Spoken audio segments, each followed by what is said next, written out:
You're listening to Little Rockers Radio, and we're back talking to Nataly from Wonder Woman Children. Hi, Nataly. How are you? Good, Sarah. How are you going? I'm really well, thank you. It's been a few weeks since we've spoken. I miss you. I know. It's been a while, hasn't it? Oh, this Christmas, we were just talking about it before, all the social outing and everything's building up before the New Year. So I'm so glad we managed to have a chat before the end of year. Yeah, and I was really keen to have a chat because you mentioned to me that you were doing some educational classes with children, which I just thought that was such an awesome idea. So that's what we're basing our conversation. Well, we're not basing our conversation around the educational classes as such, but we're basing our conversation around educating children in some basic sort of emergency situations, I suppose you could call it. So what to do if there's an emergency around the home or what have you. It's basically just initiating the conversation. I speak to so many parents that don't know when's the right time to actually talk about it, how do we talk about it, and when can we actually start teaching our children how to call help. And it's amazing. I teach parents in the community all the time how to deliver first aid to the children. And whenever I start them, getting thinking about, have you ever thought about your child having to deliver first aid to you, they kind of take a step back and go, oh, that might happen. It definitely happens. So that's something why we started a program with children, and that's definitely why I'd love to have this conversation with all your listeners. Yeah, absolutely. And my kids, and I was actually surprised to hear that this isn't the case through all schools, but my two kids who are in grade 1 and 2, for the first time this year at their school, as part of it, I think it was their PE class, they had someone come in and deliver some really basic sort of information, but that's not something that happens nationally, I don't think, is it?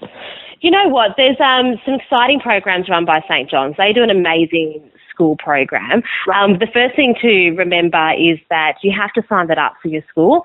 And the second thing to remember is that they do deliver on a large scale, so they can't regularly visit all the time due to funding and all that jazz. So basically our program assists them in what they're doing as well, and making sure there's extra resources around that if the parenting community need to contact us, or they need to do another class, or as their child gets older they need to want to learn how to provide more advanced first aid information. That's what we're hoping to support St. John's in. Not that we're affiliated with them, but that's what the program is designed to do. Yeah, and to even educate before their school age, because they can be 5 or 6 by the time they start school prep, and then it may not be done in prep, it may be done in grade 1 or 2 or beyond. But you can really start, you can answer this for me, but you can start educating them much earlier, can't you? Or at least initiating those conversations with them from an earlier age.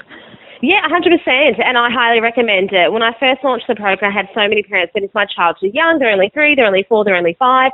I think we have so many different structures of families around. We have a lot of parents, very isolated or caring for their children on their own. We have single parent families around. And personally for me, and for myself as a single parent, I was always concerned, if something happened to me, would my children know what to do? Yeah. So I think that's where the issue arises, and we can start really early on. And it's more important to have those daily conversations, those weekly educational sessions with our children, rather than, you're right, the one-off in grade 2. Yeah. So there's definitely some things to consider. And one of the first things I just mentioned to you is, from the age of 3, I've been teaching my own children my telephone number. So we sit in the car. This seems to be the time I talk about these things. We sit in the car and we just go over and over and over again the telephone number. And I started doing that as they got older, more because I had a little runner who liked to run away from me all the time. Yeah.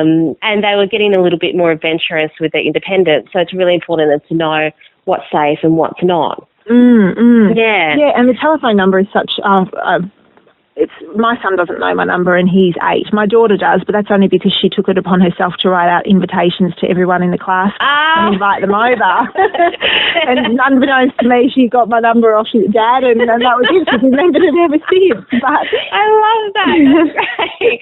But yeah, you're right. Telephone number is, one of the basic things that we want to be able to teach our children when it comes to safety. And obviously learning 000 is really, really important. You can start doing that from an early age as well. So for me, there's so many things online, but it doesn't have to be anything fancy. It's just a matter of sitting down with your children, explaining to them what is the ambulance, what is the police, what is the fire, what number do we use to call these people, writing it down on a piece of paper and popping it on the fridge. And I can guarantee you, if something happens, even if they don't look like they're listening to you at the time, they would have registered. They absorb so much around them. Yep. And they'll know to go to the fridge and look for that number and know it's safe to call that number. Yeah. And the other interesting thing to add to that, though, is we obviously use mobile phones. We also have a home phone. I was talking to my kids, obviously, after they did it at school about dialing 000, and then I said, go and grab the phone. Don't dial it, obviously, but pick up the phone like you're about to dial it. And they didn't know to press talk first and then press 000 in order. So they didn't really know how to use the home phone because we don't. We have it, but we don't ever really use it. And I think that's because we're such a mobile. Yeah. Well, there you go. I'm so glad you have it, and that's something I always like to bring to people's attention is that from watching all these, amazing television shows, we make the assumption that our mobile phone can be tracked to the exact location in an emergency circumstance, and it's just not the case. They can certainly track a mobile phone, but the emergency services generally get a perimeter, and that means they're driving up and down a street trying to work out who made that phone call. Yes. So especially for us, other organisations trying to teach children to call for help, it's really difficult. So, for example, if you dropped your child off at, a friend's house to get looked after and an emergency occurred, first of all, they have to find their mobile phone. We don't have a place where everyone places their mobile phone. Yep. So they have to find the phone, they have to work out how to make an emergency call, and they have to try and remember the address. So ultimately, that's what we want them to do. Whereas a landline is completely trackable, and just be wary, it's not a phone line through the internet. It does need to be a landline. Wow. It's 100% traceable. So all they need to do, and all I need to teach them is, you just need to pick up a phone, dial 000, and they'll find you. Yes. And I think even when I explain that process to you, or whenever I talk about it, I think to myself, gosh, that does sound a lot easier to remember. Yeah, it does. Absolutely. Rather than trying to remember everything else. Yeah, so that's just something really important for people to know if they've got children in their life. Yeah, obviously, and easier to remember in what could potentially be a very distressing situation for them. So, for those people that don't have landlines and that only have mobiles, is it 112? How does it work if you are dialing from a mobile phone if you have no other choice? So I'm glad you brought this up as well, because there's some confusion about what is 112, because 000 can be dialed from your mobile phone. Okay. 911 goes through in metropolitan areas, and let's not promote that, but it does. So what is 112? When you can call 000 from every phone. 112 is an international number, so it can be used even when you go overseas in most major countries. Wow. Think of it as like a spare number. So if your reception's not working, if you're underground car parking, or you've gone camping, if there's some reason you can't get reception or get through via 000, you then trial 112. Okay. In saying that, it does not mean that 112, again, is going to be able to track your exact location, especially in an emergency circumstance. It's very hard to do. Okay. Yeah, so there's lots to think about. Yeah, but in most cases for children, it's really just teaching them about 000. Hopefully, absolutely. If you're out and about. 000 does work in your mobile. Yeah, exactly. All right. Well, and I didn't know that. I thought it didn't. I was actually under the impression that it didn't work on the mobile, and that was why we had 112. So that's good to know.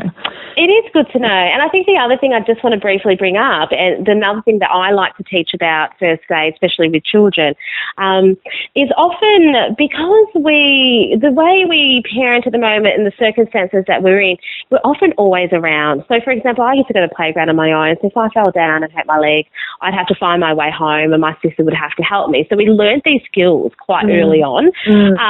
Whereas now we find that children aren't learning those skills because they've always got mum to rely on straight away when they hurt themselves.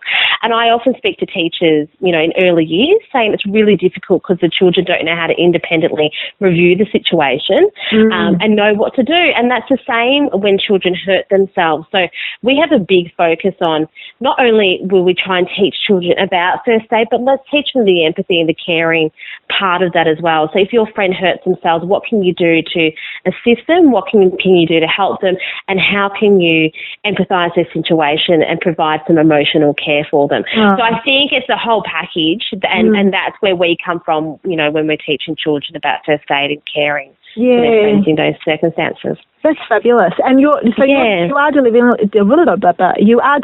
these sorts of courses at the moment, aren't you? Which I think are fully booked out, so we're not promoting them really at the moment. But you are delivering them in Melbourne, aren't you?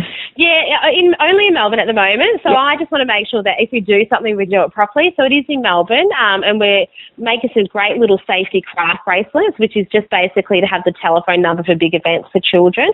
And we're hoping to expand it in the future, definitely. Fabulous. That sounds great. All right. Yeah. And everything that we've spoken about today will be on your website, which is www.wonderwomanchildren.com, as always. Yes. And there'll be so much more on, because I can just blabber on about this, but I've been told to keep my conversations a little bit shorter than 15 minutes.